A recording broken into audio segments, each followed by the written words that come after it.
Alors, bonjour à tous. Voilà, les animateurs de Toulouse, on a décidé de vous faire vivre à vous les jeunes qui est ici présents un moment assez spécial. Nous sommes confinés, donc en gros, ça serait intéressant qu'on ne perde pas en gros l'habitude de voir et de louer Dieu. J'espère que ce moment va vous plaire à tous. Profitez. J'espère en gros que vous passerez un bon moment, que vous serez joyeux, content et de la bonne humeur. Ça serait intéressant que tout le monde puisse participer quand il faudra, que tout le monde puisse en gros de mettre du sien. Et je vous souhaite en gros un bon sabbat et un bon moment. Là, pour le moment, on va commencer le moment de. On va passer au moment de louange. Je vais laisser Esther annoncer les chants. Donc, on va commencer par chanter Chantons car Dieu est là. Donc, je vais vous demander si vous voulez vraiment découper vos micros, sinon il y aura plein de résonances, tout ça. Et voilà.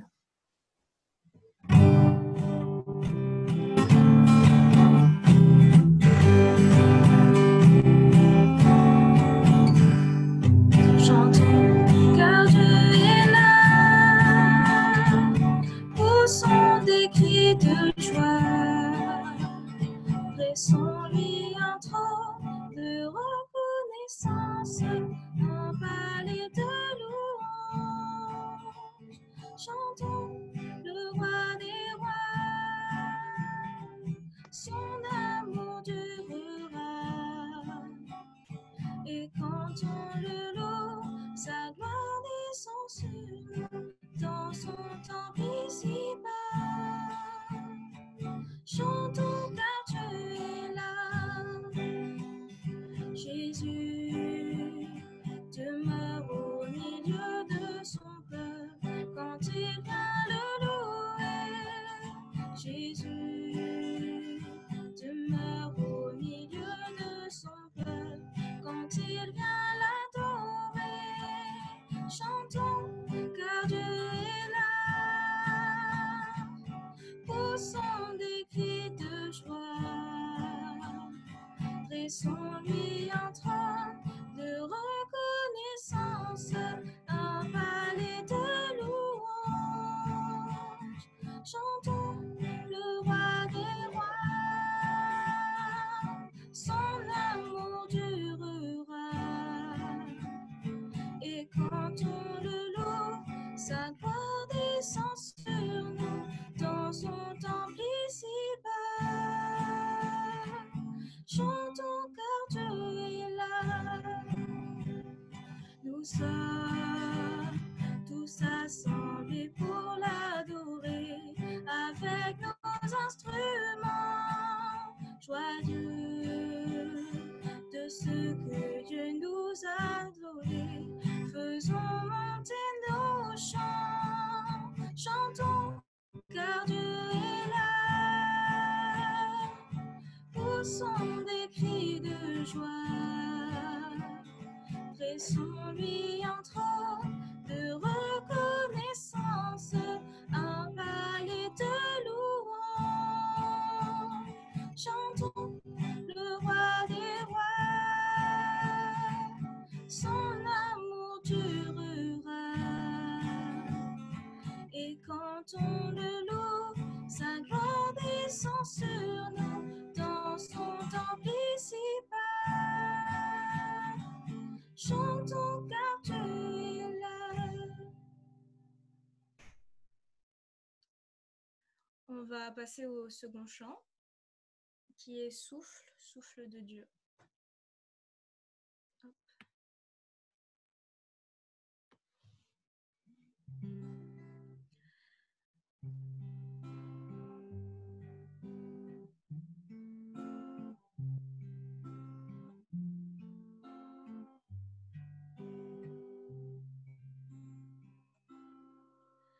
Souffle, souffle de Dieu, nous t'accueillons. Viens purifier nos cœurs. Oh, souffle, souffle de Dieu, nous t'accueillons. Viens purifier nos cœurs. Rends-nous souples devant toi, à l'écoute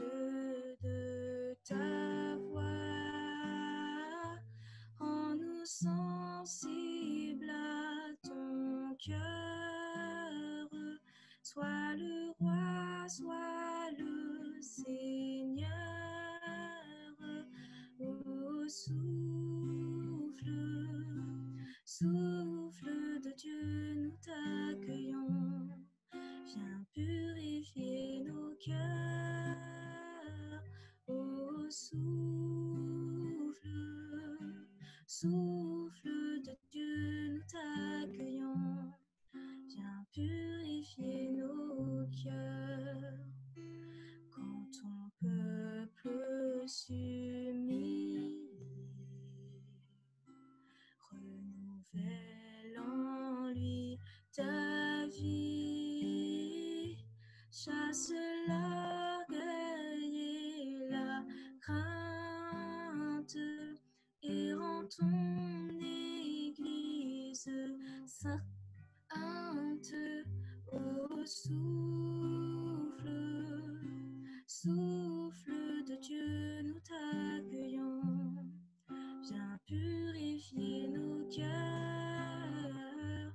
Ô souffle, souffle de Dieu, nous t'accueillons. Viens purifier nos cœurs.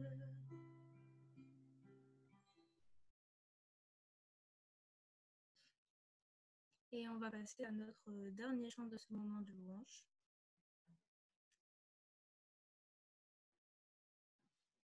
Qui est « Je veux chanter un chant d'amour ».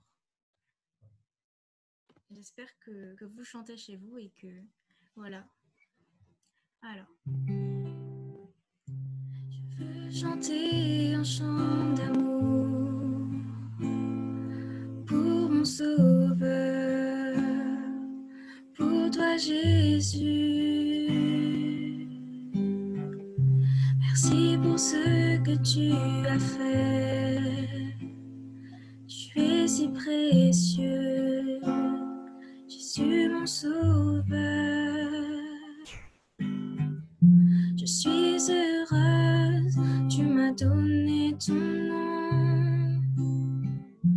Je ne veux pas être ailleurs que dans tes bras d'amour, dans tes bras d'amour, tout près de toi, contre ton cœur, dans tes bras d'amour. On va le reprendre.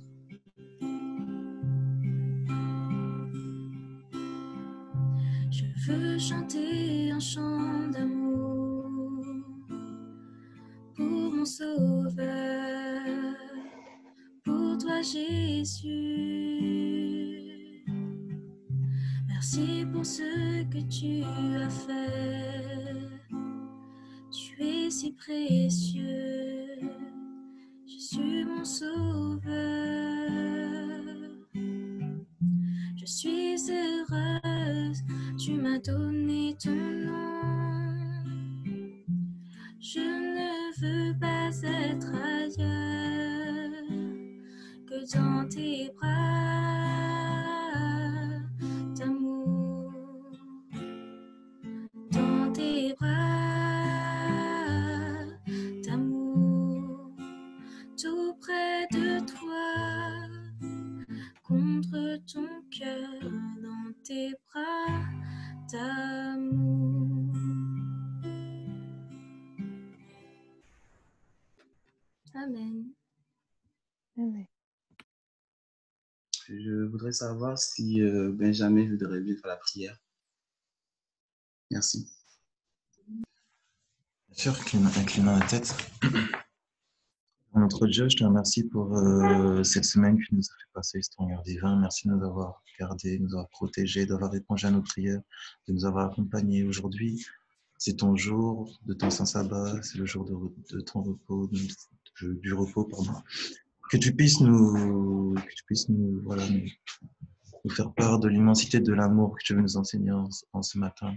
Et dans ton saint sabbat, c'est ma prière. Au nom de Jésus, pour ta gloire. Amen.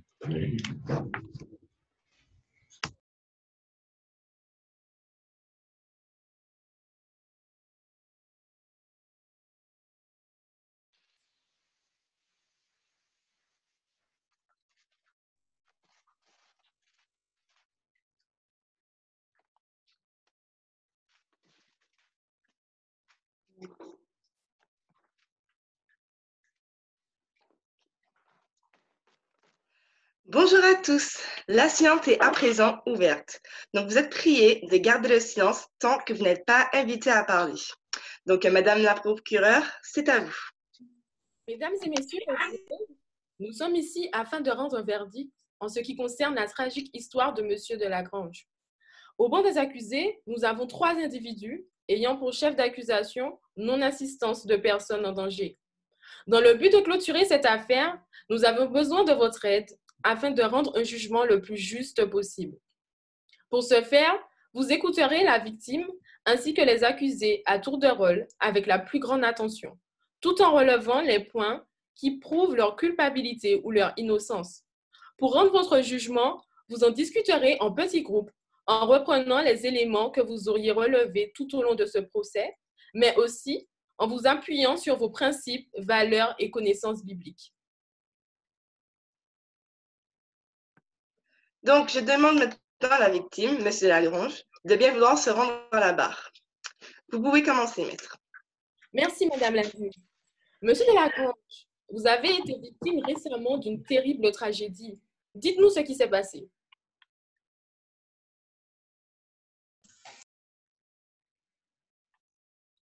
Monsieur de Lagrange? Oui, je suis là, désolé.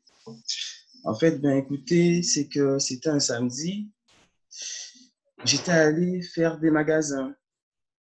Et en fait, en gros, c'est que j'avais faim, j'avais envie de manger des chips. Donc, du coup, je suis allé m'acheter des chips. Et quand je sors du magasin, là, il y a un petit garçon de 12 ans qui vient me voir, qui me demande de lui passer mon téléphone. Donc, je lui passe mon téléphone, puisqu'il veut appeler sa mère. Je suis assez gentil.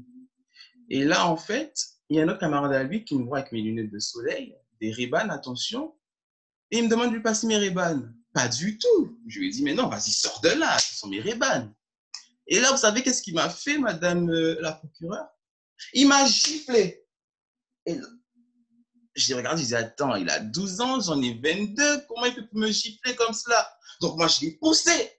Et là, qu'est-ce que je vois? 1, 2, 3, 4, 5 gamins qui commencent à me frapper, à me taper, par-ci, par-là. Et quand j'attrape un comme ça, vas-y, tu fais quoi là? Il y en a un d'entre eux qui a pris un couteau, il m'a poignardé à la cuisse. Et je suis tombée au sol. D'accord, monsieur de Lagrange. Dites-nous ce qui s'est passé par la suite. Les secours sont-ils venus tout de suite? Ben écoutez, c'est trop bizarre, la route est pourtant tellement bien fréquentée. En plus, j'avais tellement crié, à l'aide, j'ai mal, au secours. J'ai besoin d'aide, à l'aide, je perds de mon sang. J'avais mal, j'ai crié. Quand à un moment, il a fallu que beaucoup de minutes passent. Quand au loin, je vois une silhouette qui s'approche de moi, je connaissais cette personne, je la connaissais. C'était le pasteur, il était bien habillé. Pasteur, j'ai crié. Pasteur, à l'aide, s'il vous plaît. Pasteur, s'il vous plaît. Vous savez qu'est-ce qu'il a fait? Il m'a regardé au coin de l'œil. Il est passé, il s'est pas arrêté. Pasteur, non, pasteur. Je suis restée là. Des minutes sont passées, encore et encore. Quand lui, j'ai revu une deuxième personne. Elle était habillée en blouse blanche. Elle avait une sacoche à la main. Je croyais que c'était les secours. S'il vous plaît, à l'aide, à l'aide, à l'aide. Mais non, cette personne ne s'est pas arrêtée. Et vous savez, c'était l'infirmier du village. D'accord, monsieur de Lagrange. Du coup, savez-vous comment vous avez atterri à l'hôpital? J'en ai aucune idée. Selon les enquêteurs, c'est un SDF qui était sur les lieux et qui a porté secours. Vous rappelez-vous de cette troisième personne? Pas du tout, pas du tout. La seule chose que je me rappelais, c'est que c'était cette femme, oui, cette femme-là. Ma famille m'a dit que c'était elle. Mais la seule chose que je me rappelle, c'est que j'avais vu une silhouette, mais c'était trop noir, mais on m'a dit que c'était elle. Et savez-vous pourquoi il vous manque une jambe? Mais en fait, il semblerait que le garrot qu'elle avait fait sur ma jambe, elle a utilisé un tissu qui n'était pas propre. Et en gros, c'est que ma famille a décidé de porter plainte contre elle puisque j'ai perdu ma jambe. J'ai perdu ma jambe mais à cause d'elle, à cause d'elle, à cause d'elle. D'accord. Merci, monsieur de Lagrange. Vous pouvez retourner à votre place. J'appelle maintenant à la barre l'accusé numéro 1. Déclinez votre identité, je vous prie.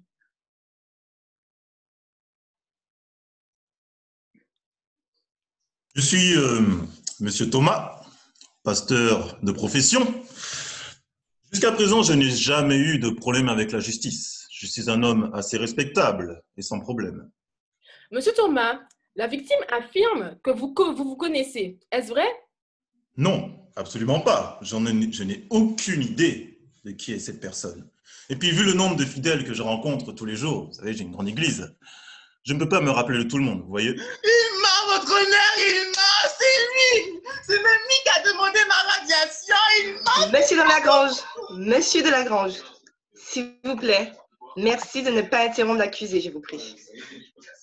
Êtes-vous toujours sûr de ne pas connaître monsieur de Lagrange, monsieur Thomas? Ah non, non, non, non, non, je ne le connais pas, hein. Pas le moins du monde. D'accord. Donc, que s'est-il donc passé quand vous étiez sur les lieux? Avez-vous vu ou entendu quelque chose?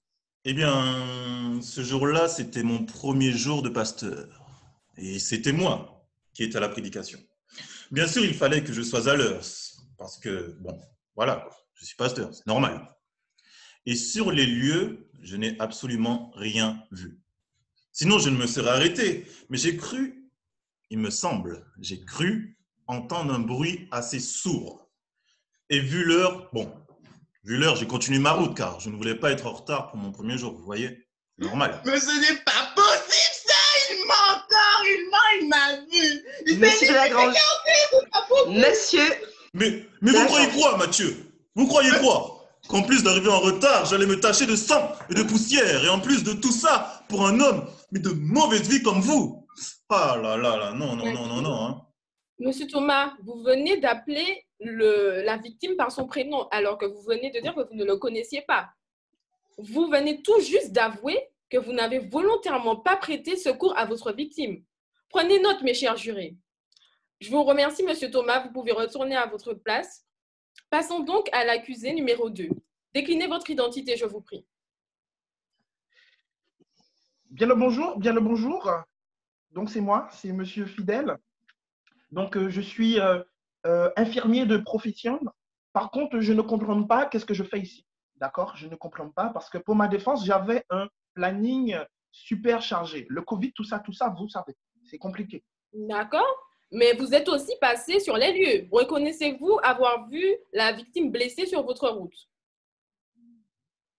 Bon, oui, je le reconnais. Je le reconnais. Comme je vous l'ai dit, au début, j'avais beaucoup de patients et je ne pouvais pas me permettre de m'arrêter pour une personne au détriment de mes patients. Vous comprenez, si il y a des gens qui ont besoin. Vous savez, j'ai un planning, d'accord? Et je dois le respecter. Sinon, j'aurais été engueulé par ma direction. En plus, comme je le dis, monsieur de Lagrange était dans une rue, on va dire, assez fréquentée. Alors, je me suis dit, peut-être quelqu'un d'autre que moi lui apporterait assistance, tout simplement. D'accord. Monsieur de Lagrange a affirmé vous avoir vu avec une sacoche. Qu'en est-il de celle-ci alors? Celle-ci? Oui, exactement. En fait, vous savez, c'est ma trousse de secours, en fait. Vous savez, il y a tous mes instruments à l'intérieur pour pouvoir, voilà, quand je vais chez mes patients, donc du coup, il y a tout ce qu'il faut pour les rétablir. D'accord. Donc, cela implique du matériel de premier secours, n'est-ce pas? Ce qui sous-entendrait que vous auriez pu aider la victime. Votre métier ne consiste-t-il pas à sauver des vies? C'est-à-dire que si, mais mon boulot est de sauver des vies, mais sur ce coup-là, j'avoue, je n'ai pas assuré. En tant qu'infirmier, on a toujours ce stress, vous savez, parce qu'on sait qu'il faut respecter les horaires. Oui, je l'avoue, j'avais ma sacoche avec moi, mais comprenez-moi, mon boulot demande beaucoup et je ne suis même pas à mon compte. Je vous l'ai dit, j'avais beaucoup de patients. Quand j'ai vu monsieur de Lagrange, j'ai pensé que c'était vous savez, une canaille, vous savez, parce que bon, la rue était sans doute dans la pénombre, d'accord? Parce que quand je suis passé, j'ai entendu, j'ai cru voir quelque chose. Et puis, regardez, la victime est en vie. J'avais raison, quelqu'un a pu appeler les secours et finalement, ben, tout va bien. Vous n'avez rien fait. Vous n'avez rien fait. C'est votre négligence qui a coûté ma jambe. Vous n'avez rien fait. En plus, vous avez tout pour me Monsieur soigner. Lagrange. Mais pourquoi? Monsieur de Lagrange. Monsieur de Lagrange, intervenez encore une fois et je serai dans l'obligation d'ajourner la séance. Calmez-vous, je vous prie. Là encore, nous voyons que M. de Lagrange avait une occasion d'être secouru. Mais dans son témoignage, M. Fidèle affirme avoir des raisons qui, selon lui, sont justifiées et légitimes. À vous d'en découdre, cher jury. Nous allons maintenant poursuivre l'audience avec notre dernier témoin, l'accusé numéro 3. Déclinez votre identité, s'il vous plaît. Bonjour, moi je suis la fameuse SDF. Monsieur de Lagrange, il a parlé de moi au tout début. Dans la rue, on m'appelle Kokolo. Donc, Madame Kokolo, vous étiez sur les lieux. Qu'avez-vous vu? Moi, j'ai tout vu depuis le début parce que j'étais un peu plus loin. Quand Monsieur de Lagrange il a été attaqué, j'ai essayé d'appeler des passants. J'ai essayé de les appeler parce qu'ils étaient loin, tout ça. Et moi, je n'ai pas de téléphone. J'ai que ma voix pour appeler et je ne pouvais pas appeler les secours. Je voulais juste que les gens réagissent. Donc, déjà, je crie. On a vraiment dû me prendre pour un fou. Que s'est-il passé ensuite? Comme personne ne s'est arrêté, je me suis approchée et j'ai vu Monsieur Thomas là, bien habillé, bien distingué. Je me suis dit, oh ça y est, il va être sauvé, c'est son sauveur. Et mon œil, il avait le temps. Et puis après, y a Monsieur Fidèle qui est passé, et puis vous connaissez la suite de l'histoire, quoi. Et puis quand il est parti, Monsieur Delanger, pouf, il est tombé inconscient. Et je me suis approchée pour voir s'il respirait encore. Sauf qu'il commençait à perdre beaucoup de sang. Alors du coup, j'ai pris mon vêtement, mon petit foulard, et je lui ai fait un garrot. Et apparemment, du coup, à cause de mon garrot, il a perdu sa jambe. Et du coup, je suis allée voir quand même le gérant du magasin pour qu'il puisse appeler les secours, quoi. Voilà. Donc, si je comprends bien, c'est donc à cause de votre garrot que M. de Lagrange aurait perdu sa jambe. Vous comprenez, c'est bien ce qu'on me dit, c'est ce qu'on m'a fait comprendre. Après, je suis passée les jours suivants pour aller prendre de ces nouvelles à l'hôpital. Puis, j'ai appris qu'on a porté plainte contre moi alors que j'ai essayé de le sauver. D'accord. Merci, Madame Kokolo. Monsieur le Président, Madame la juge, Mesdames et Messieurs les jurés, nous venons d'entendre le témoignage de chacune des personnes présentes sur les lieux de l'agression. Nous sommes ici afin de réclamer justice pour ce cher Monsieur de Lagrange, pauvre victime d'une attaque à l'arme blanche par un groupe de jeunes déchaînés qui, fort heureusement, pour la société, ont été retenus coupables pour leur acte odieux. Cet homme, à la suite de cette malencontreuse aventure, gisant au sol, baignant dans son propre sang, implorant de l'aide à qui voudrait bien l'aider. À vous de juger, chers jurés, si le chef d'accusation retenu contre nos 3 accusés est valable. Nous vous prions de porter un jugement à chacun des accusés en justifiant vos choix. Étant de bons étudiants de la Bible, nous attendons que vous vous appuyiez également d'histoires bibliques ou de paroles énoncées par notre plus grand juge, celui nommé Jésus-Christ. J'espère ainsi que tout un chacun a en sa possession la Sainte Parole, c'est-à-dire la Bible. Maintenant, vous serez immédiatement répartis dans différentes salles afin de délibérer ensemble. Pour ce faire, vous aurez 20 minutes pour préparer un jugement digne de ce nom, avec des arguments, des exemples, des illustrations sur vos propos. Afin de rester dans les temps, nous vous demanderons de choisir un rapporteur qui relatera le jugement de votre groupe. Lorsque vous aurez voté au début qui sera votre rapporteur, nous vous demandons qu'une personne de chaque groupe envoie un message au juge en donnant le nom du rapporteur au 06 34 18 21 20. Le numéro sera mis dans la conversation. Vous aurez ainsi quelques pistes pour vous aider dans votre argumentation. Merci à tous. Nous allons bientôt être séparés en groupes.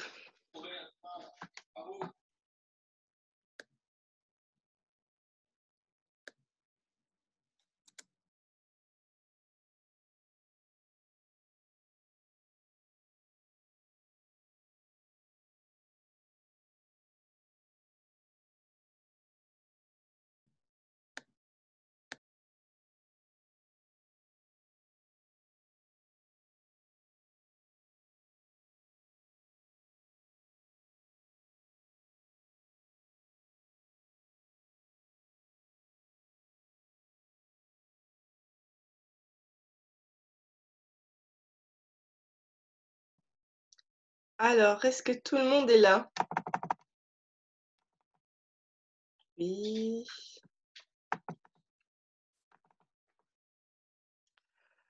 Ok. Alors, les différents rapporteurs des groupes vont être appelés les uns après les autres.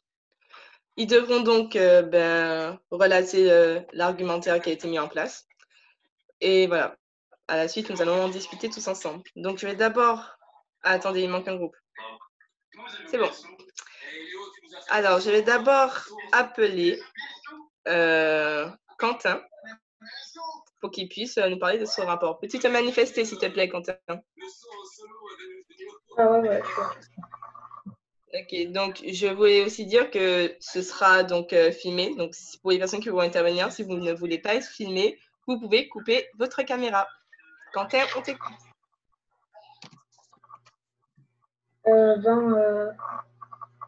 Si tu aimes Dieu, tu dois aimer ton prochain. Enfin, je trouve que le pasteur, il a mal agi vu que il prétend être un pasteur, mais il aide pas son prochain. Et s'il aide son prochain, en même temps, il aide Dieu. Et du coup, si il aime Dieu, il doit aimer son prochain. Et là, il a vu, il a regardé, il a vu souffrir et il est pas allé vers lui. Et pour moi,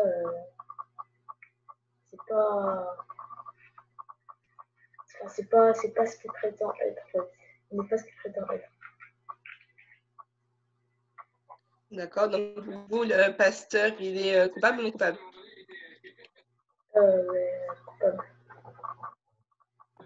D'accord. Ensuite, par rapport à l'infirmier?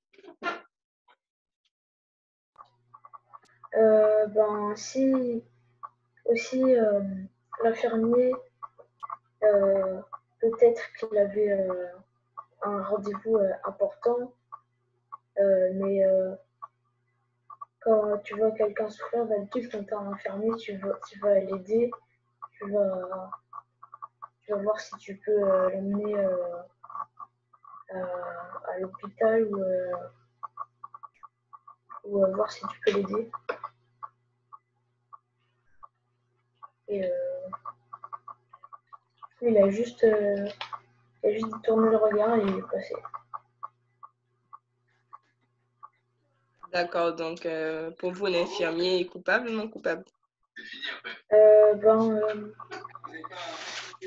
moitié. Pardon, j'ai pas bien entendu. Il est à moitié coupable parce qu'il avait peut-être un rendez-vous très important. À moitié coupable. Ok.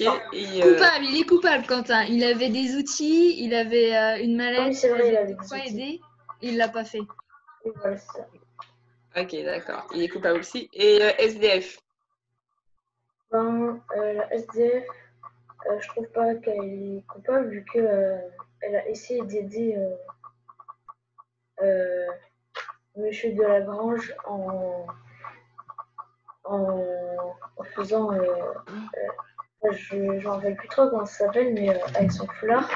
elle a essayé de l'aider et sans faire exprès, enfin, je pense pas que c'était son intention, mais elle a perdu, ça lui fait perdre sa jambe. Du coup, pour moi, je pense qu'elle a juste voulu l'aider. Ok, donc SDF est non coupable. Avez-vous choisi des sanctions par rapport notamment au pasteur et à l'infirmier?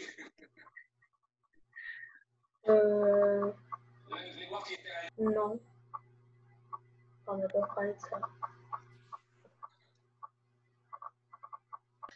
Pas spécialement. Moi, je dirais qu'ils devraient être enlevés de leurs fonctions. Enlever le titre de médecin et enlever le titre de pasteur. Désolée, hein, mais... Quelque temps, parce qu'ils n'ont rien fait, quoi.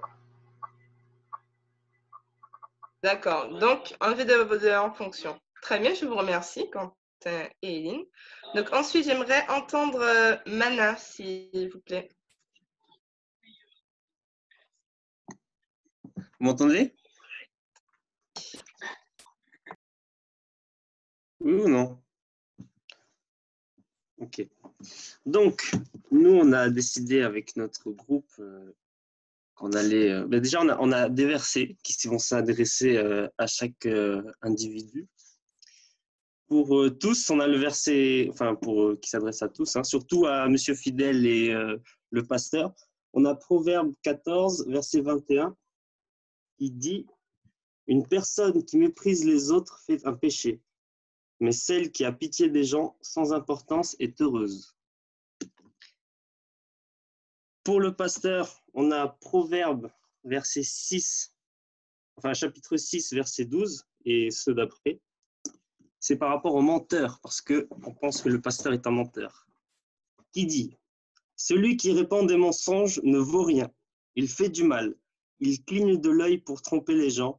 Il tape du pied. Il claque des doigts. Il a l'esprit tordu. Il prépare sans cesse de mauvais coups. Il provoque des disputes. C'est pourquoi il tombera d'un seul coup. Il sera détruit et en un instant, et ce sera sans espoir. » Du coup, pour le pasteur, on a décidé que son jugement, ça serait 5 ans de prison et 75 000 € d'amende pour non-assistance pour personne en danger. Pour Monsieur Fidèle, on a un autre verset, c'est Proverbe, chapitre 3, verset 27, qui dit « Quand tu le peux, ne refuse pas de faire du bien à une personne qui en a besoin. » Et on a aussi le verset, chapitre 16, verset 19, qui dit « Il vaut mieux vivre simplement avec les pauvres que partager les richesses de guerre avec les orgueilleux. » Parce que j'ai l'impression que M. Fidèle, il aimerait avoir un peu plus de sous, quoi. Il préfère les sous aux gens. Donc pour M. Fidèle, vu quand même qu'il a été coopératif, c'est-à-dire il est coupable, mais vu qu'il a été coopératif, on a décidé qu'il s'occupera des soins de M. de Lagrange, gratuitement. Et pour Cocolo, ben, on n'a pas porté de jugement parce qu'elle a été dans l'aide, elle est venue en aide, c'est juste que elle n'a pas su trop faire, mais comme elle a eu le bon esprit, ben, on n'y a pas fait de jugement. Voilà, voilà. D'accord, donc si j'ai bien compris, le pasteur et l'infirmier sont coupables et la SDF non coupable. Oui. D'accord, je vous remercie. Ensuite, nous allons écouter Neissa.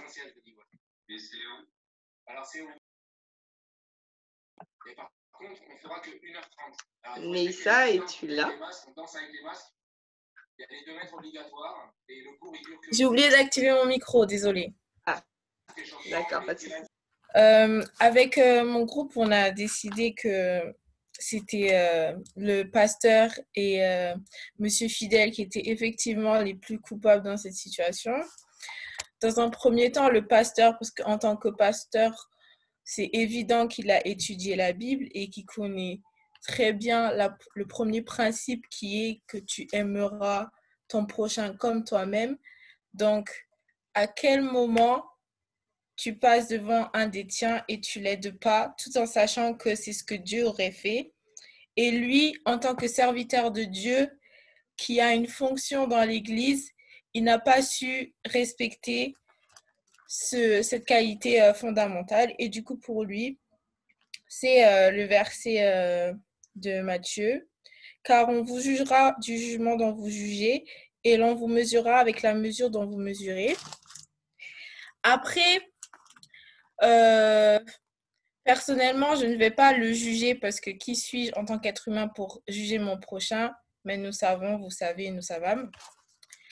Et je condamne aussi, enfin je condamne, comprenez bien, Monsieur Fidèle, dont j'accuse du même péché, parce qu'en tant que médecin, il sait très bien qu'est-ce que c'est la non-assistance en personne en danger. Il sait très bien, parce que je suis sûre que pendant sa formation de secours qu'il a forcément dû avoir, on lui a dit que si tu vois quelqu'un en danger, il est dans ton devoir de citoyen. Et même si tu n'es pas chrétien, il est dans ton devoir d'être, quoi, d'aider ton prochain, et il n'a pas su le faire. Et du coup, pour lui, ça sera le verset... Attendez, que je le retrouve. Mince.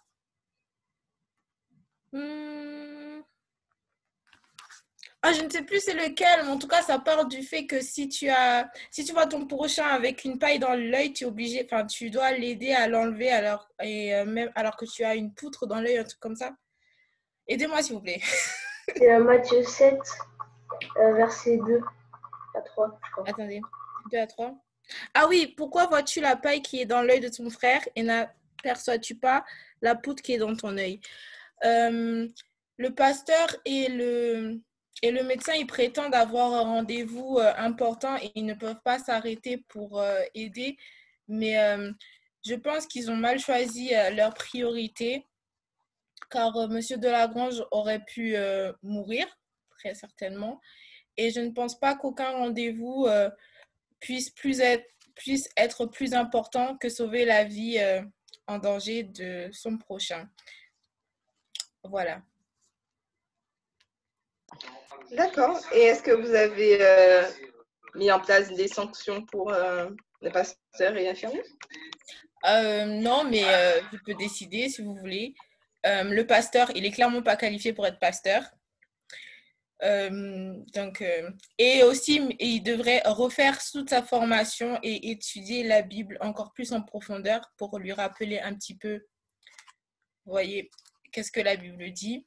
Et pour le médecin, pareil, parce que tu comprends pas la première règle qui est de sauver les autres, donc tu mérites de tout refaire. Après, vu que je ne suis personne pour juger, je laisserai la place au jugement aux professionnels. D'accord. Je te remercie, Neissa. À présent, nous allons écouter Alex. Alors oui, bonjour. Alors, d'abord, je voudrais commencer en accusant Monsieur Thomas. Je voudrais aussi avant tout préciser que Monsieur Thomas dès le début de la séance, a menti ouvertement sur serment devant la cour en posant la main sur la Sainte Bible qu'il connaissait pas l'identité de Monsieur Delagrange. Et je vous rappelle que Monsieur Thomas est pasteur et que ce livre pour lui est sacré. Alors s'il peut mentir devant Dieu et son engagement envers lui, il peut mentir sur tout et n'importe quoi. C'est pour la raison principale que je demande la suspension déjà du témoignage de Monsieur Thomas et aussi pour ne pas avoir réagi car il était pressé pour prêcher. Mais si Monsieur Thomas prêchait la bonne nouvelle comme il se doit de l'être, il se serait arrêté pour aider cette personne en détresse car ceci aurait été une preuve fondamentale que c'est une personne de foi et qu'il est au service de Dieu. Normalement, un pasteur est obligé de prêcher les bonnes paroles du Seigneur et il doit montrer le bon exemple aux personnes qu'il prêche. Dans notre cas, M. Thomas a été tout le contraire. Il a fait exprès d'éviter cette personne car il a été pressé. Moi, je pense que ce motif n'est pas assez détaillé. Je pense que ce motif n'est pas valable devant cette cour. C'est pour ça que je demande la peine maximale d'avoir menti devant la barre sous serment, qui est de 14 ans, et pour ne pas avoir secouru une personne en danger, 5 ans d'emprisonnement et 75 000 € d'amende pour M. Thomas. Lourd.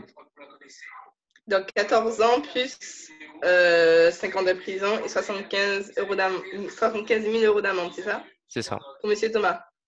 Après, D'accord. pour avoir menti devant la barre sous serment, j'autorise ou alors je fais la demande que son emprisonnement soit avec sursis, que s'il se comporte bien, on pourra réduire sa peine au fur et à mesure des années.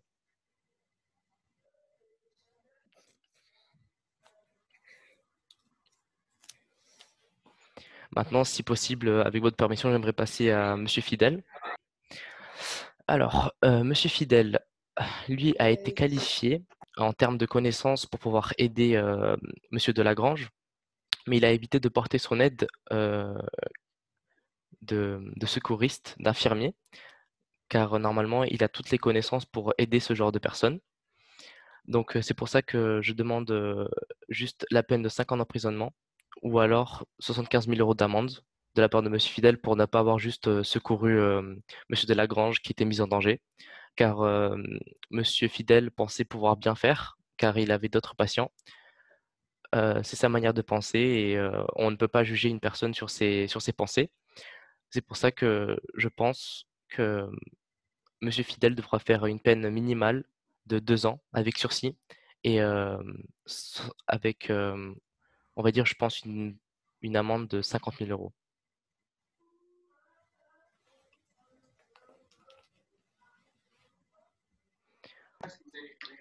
Donc 2 ans avec sursis et une amende de 175 000 €. 50 000 €.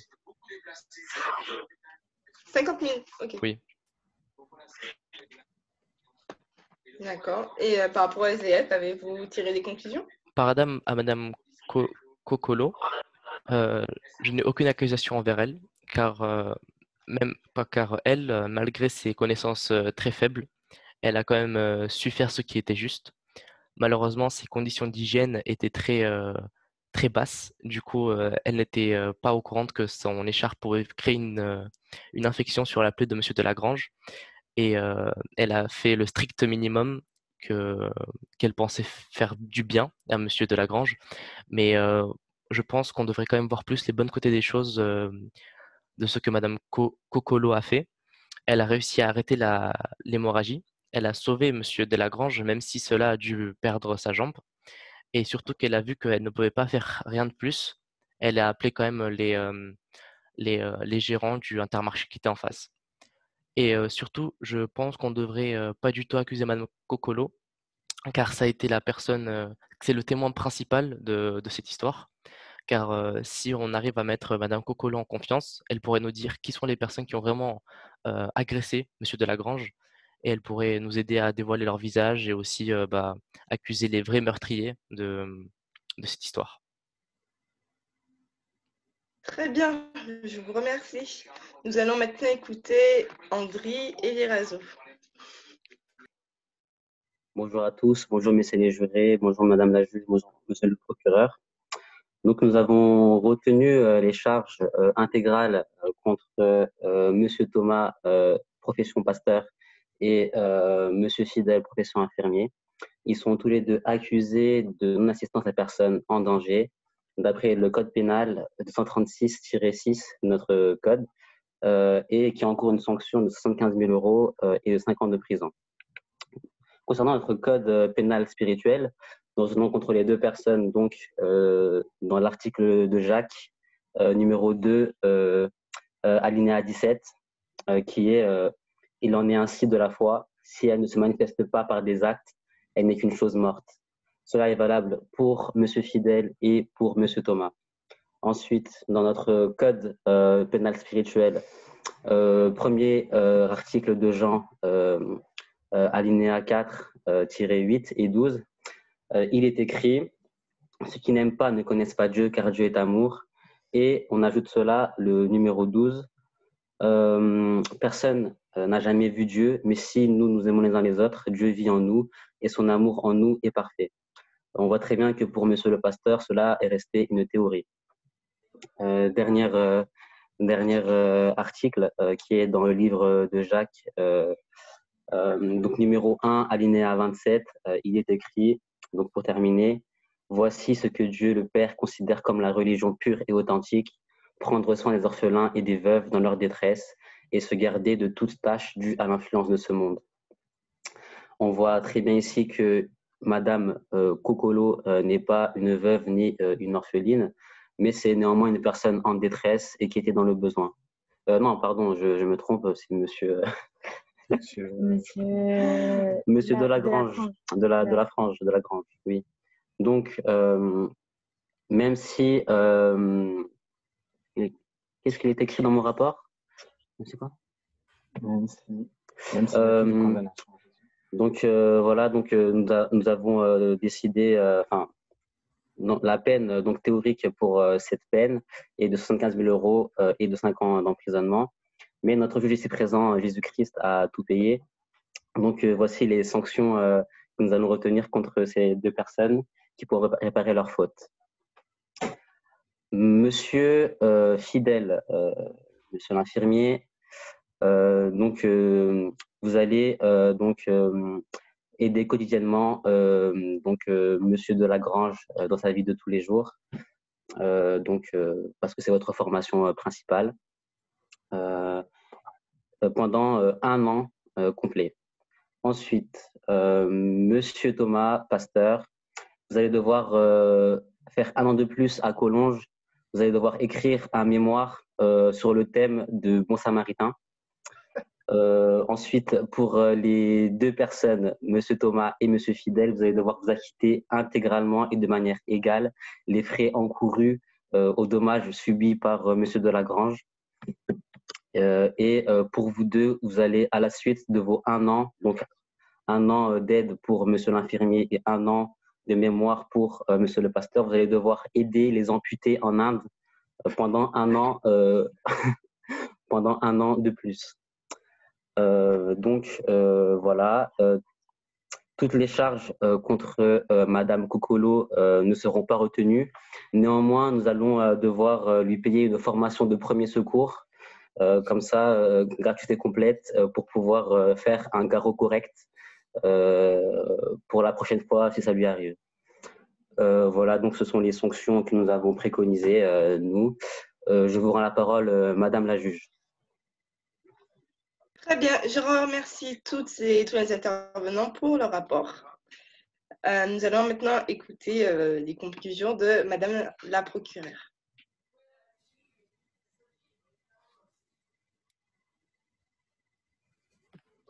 Alors, votre micro n'est pas... Désolée.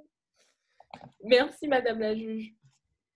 Alors, mesdames et messieurs les jurés, Madame la juge, nous vous avons aujourd'hui relaté le déroulement du terrible événement qui est malencontreusement arrivé à monsieur Lagrange. Comment cet homme, pourtant sans histoire, aurait-il pu imaginer une seconde cela? Il semblerait logique que chacun d'entre vous ait probablement déjà une idée bien arrêtée sur le ou les véritables coupables de cette histoire. Mais avant toute chose, et afin que vous puissiez prendre en compte toutes ces subtilités, j'aimerais vous conter une histoire proche de notre événement. Il y a plusieurs siècles de cela, un homme partant de Jérusalem pour se rendre à Jéricho se retrouva pris au piège par un groupe de bandits qui lui volèrent tout ce qu'il possédait. Mais comme si cela ne leur suffisait pas, ils le battirent et le laissèrent à demi-mort. Cela vous rappelle quelque chose, n'est-ce pas? Mais continuons. Cet homme gisant au sol, devant ressentir une souffrance extrême, devait probablement puiser dans ses dernières forces pour essayer d'appeler au secours. C'est alors qu'un pharisien, un homme très haut placé dans la chaîne religieuse et très respecté, passait par là. Quelle joie a dû ressentir notre homme en le voyant, mais à sa grande surprise, celui-ci ne lui apporta aucune aide. Cet homme, qui probablement la veille avait récité les versets de la Bible par cœur devant une assemblée de fidèles, lui qui partout se vantait d'être le serviteur du Tout-Puissant et de lui avoir dévoué sa vie, n'était en réalité qu'un cœur vide, non transformé par l'amour de celui qu'il disait servir. Il avait raté le véritable sens de tous ces textes qu'il disait être son pain quotidien. Tu aimeras ton prochain comme toi-même. Donc voilà notre homme, se vidant de son sang, devant perdre espoir petit à petit, voit à l'horizon un Lévite arriver. Cet homme qui avait pour métier de servir Dieu, d'être membre actif de l'entretien du temple et du service du culte ne lui apporta aucune aide non plus. Chère jurée, Madame la juge, mettez-vous une seconde à la place de cet homme. Quelle aurait été votre joie de voir enfin un probable secours arriver et que celui-ci soit vain? Nous voyons ici que tous deux appartenaient à la classe spécialement choisie en vue de représenter Dieu. Ils devaient avoir de la compréhension et de la compassion pour les autres, quels qu'ils soient, afin de faire comprendre aux hommes le grand amour de Dieu. Car Dieu a tant aimé le monde qu'il a donné son Fils unique, afin que qui croit en lui ne périsse point, mais ait la vie éternelle. N'est-ce pas également notre mission sur cette terre? Tous deux côtoyaient quotidiennement les Saintes Écritures. Ils les étudiaient même, mais aucun d'entre eux ne les mettait en pratique. À l'école du fanatisme, ils étaient les rois. Choisirons-nous d'être comme eux? Ou choisirons-nous d'être comme ce Samaritain, race méprisée par les Juifs, lui qui, à nos yeux, après toutes les humiliations infligées à son peuple par les Juifs, aurait très bien pu continuer son chemin. Lui s'arrêta et porta secours à notre homme. Il ne regarda pas son origine, sa couleur de peau, son rang social. Il n'a vu en lui qu'un enfant de Dieu. Il aurait pu craindre pour sa vie également, mais rien ne l'arrêta. Un être humain souffrait et ça lui suffisait. Il retira alors son propre vêtement pour le recouvrir, le soigna et le réconforta. Je vous poserai alors la question que Jésus posa à la fin de ce récit. Selon vous, qui sont les coupables? Mesdames, messieurs les jurés, Madame la juge, je finirai en vous posant également cette question. Qui est votre prochain? Il ne faut pas entendre par là celui qui appartient à la même religion que moi ou encore à la même foi ou qui fait partie de ma bande de copains. Aucune distinction ne doit être faite. Nous pourrions conclure en disant que toute personne qui a besoin de nous est notre prochain, mais cela serait bien trop facile. Nous devons nous montrer également disponibles et à l'écoute de ceux qui nous ont trahis, nous ont blessés et nous blessent encore, nous rabaissent. Vous me direz, chose facile à dire, mais pas facile à faire. L'unique et seul être capable de vous aider et qui devrait être votre modèle, c'est Jésus-Christ. Je vous rends la parole, Madame la juge. Très bien. Alors, merci à tous pour vos différentes interventions. Nous avons pu voir que vous avez tous différentes conceptions de ce qu'on peut appeler la justice.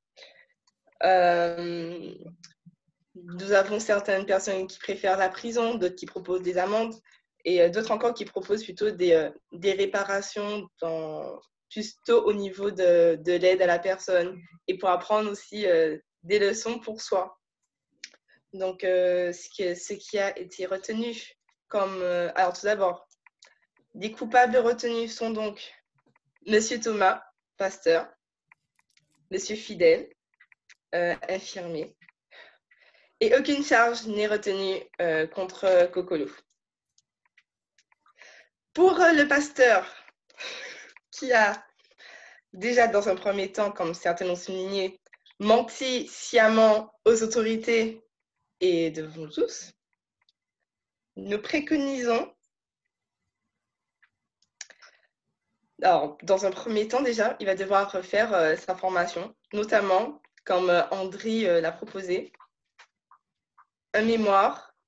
Vous m'entendez toujours? Je ne sais pas, mon truc a bugué. Ok. Alors, il va faire un mémoire pendant une année sur le bon samaritain. Après cela, il fera une année en Inde en tant que missionnaire auprès de populations qui ont été amputées. Pour Monsieur Fidèle, ensuite, il devra pendant une année entière s'occuper personnellement et quotidiennement de Monsieur de Lagrange. Et ensuite, il partira avec Monsieur Thomas en Inde auprès de personnes amputées.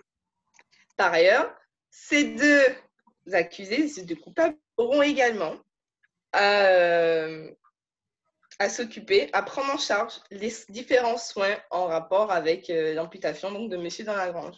Donc, prise en charge financière, bien évidemment. Mais écoutez, jusqu'à durant toute la durée de votre vie et de la sienne. Objection, votre honneur. Donc, Objection. voilà les différentes charges qui ont été retenues. Je vous remercie. Je vous écoute.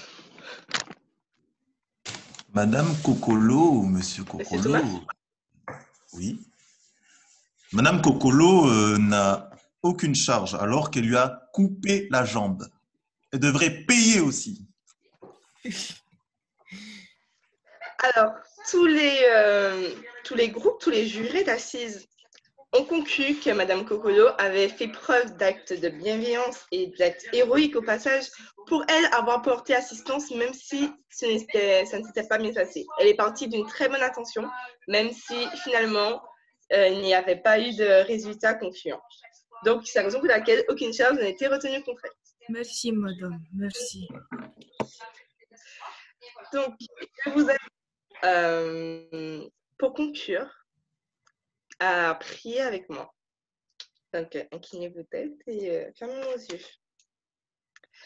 Mon Père Céleste, je te loue, je t'exalte, Seigneur. Je voudrais te remercier pour ce moment d'échange, de partage que nous avons pu passer ensemble. Que tu puisses nous permettre chaque jour de refléter ton amour et de pouvoir, comme de bons samaritains, aimer notre prochain, aider notre prochain, et ce, en dépit des différentes choses, occupations de nos quotidiens. Que nous puissions être un témoignage de ton amour pour nous et que nous puissions, mais par cela, pouvoir être des disciples pour ta mission. Au nom de Jésus et pour ta gloire. Amen.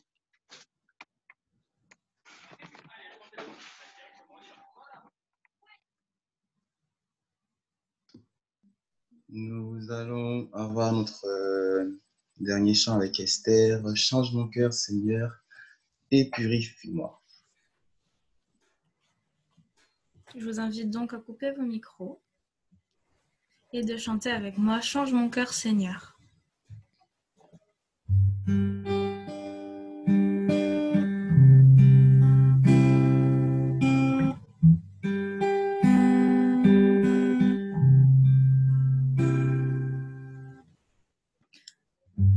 Change mon cœur, Seigneur, et purifie-moi.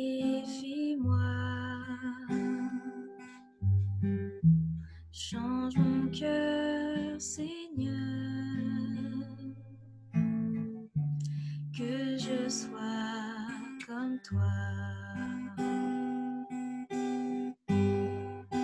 Jésus, tu es le potier, je suis l'argile. Brise-moi, façonne-moi, oui, c'est mon désir. Change mon cœur, Seigneur, et purifie-moi. Change mon cœur, Seigneur, que je sois comme toi.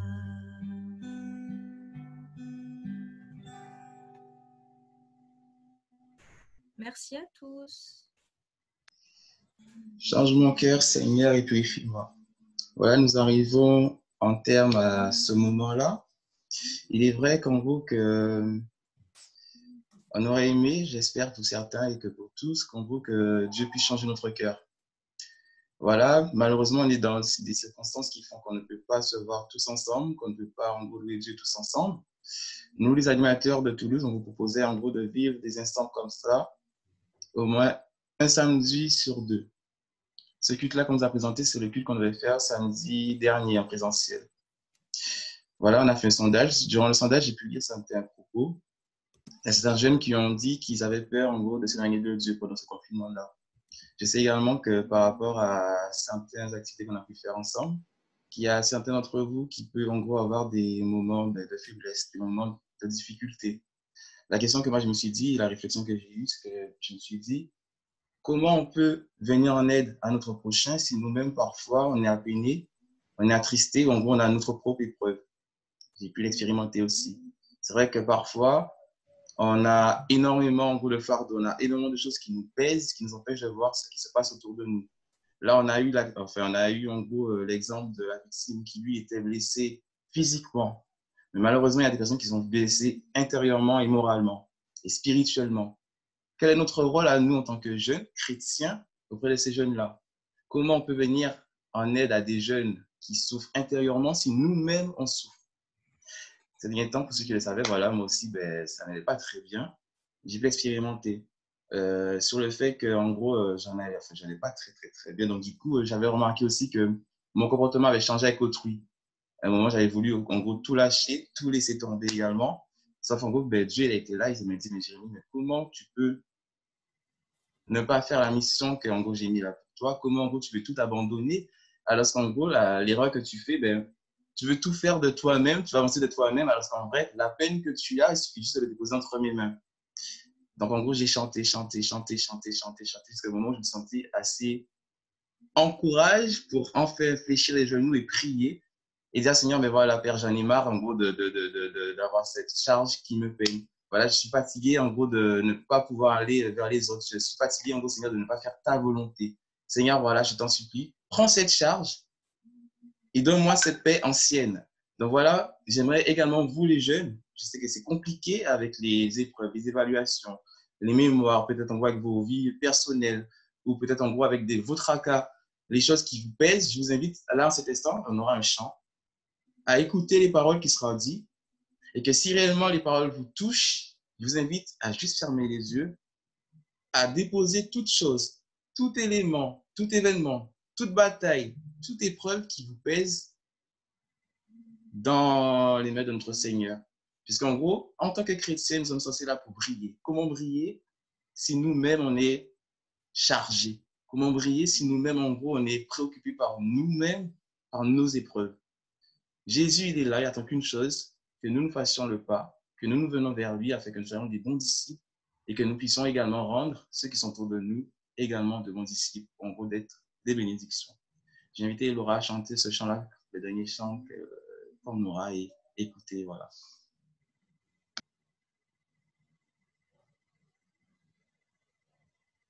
Le micro, Laura, s'il te plaît. Désolée encore. Il y a des batailles qui s'obtiennent à genoux. Quand les âmes humaines ne peuvent plus rien pour nous. Inclinés devant Dieu, humiliés, soumis. Sa force devient notre et nous vivons sa vie. Éternel, ta présence me fortifie. Dans mes combats, tu te montres héros. À tes pieds, à jamais je resterai. Prosterné, je t'adore.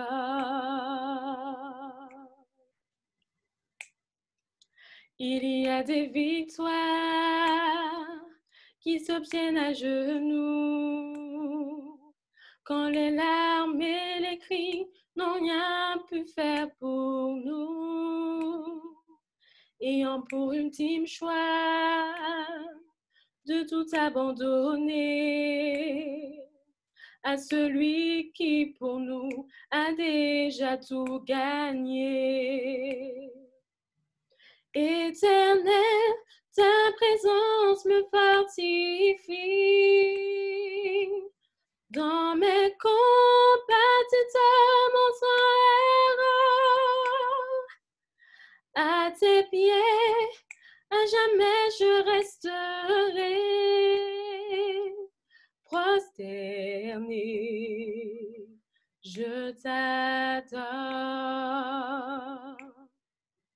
Saint-Esprit, dirige-moi dans les ténèbres. Avec toi, oui, je veux rester. Que je sois là où tu m'appelles. Emmène-moi là où mes pieds n'ont jamais marché. Et ma foi sera fortifiée en la présence de mon Sauveur. Saint-Esprit, dirige-moi dans les ténèbres. Avec toi, oui, je veux rester, que je sois là où tu m'appelles. Emmène-moi là où mes pieds n'ont jamais marché, et ma foi sera fortifiée en la présence de mon Sauveur éternel. Ta présence me fortifie. Dans mes combats, tu te montreras. À tes pieds, à jamais je resterai prosterné. Je t'adore, prosterné. Je t'adore. Je remercie Laura pour ce beau chant. Je vous laisse avec ces dernières paroles de bénédiction qui se tirent dans Jean 13, les versets 33 à 35. Mes enfants, je suis encore avec vous pour un peu de temps. Ensuite, vous allez me chercher. Mais je vous dis maintenant ce que j'ai dit aux Juifs. Vous ne pouvez pas aller là où je vais. Je vous donne un commandement nouveau. Aimez-vous les uns les autres. Oui, aimez-vous les uns les autres, comme je vous ai aimé. Ayez de l'amour les uns pour les autres. Alors, tout le monde saura que vous êtes mes disciples. Amen. Là, on va couper l'enregistrement. Je remercie en tout cas à tous de votre présence pour ce sabbat-là. Donc, du coup, je renvoie à l'invitation pour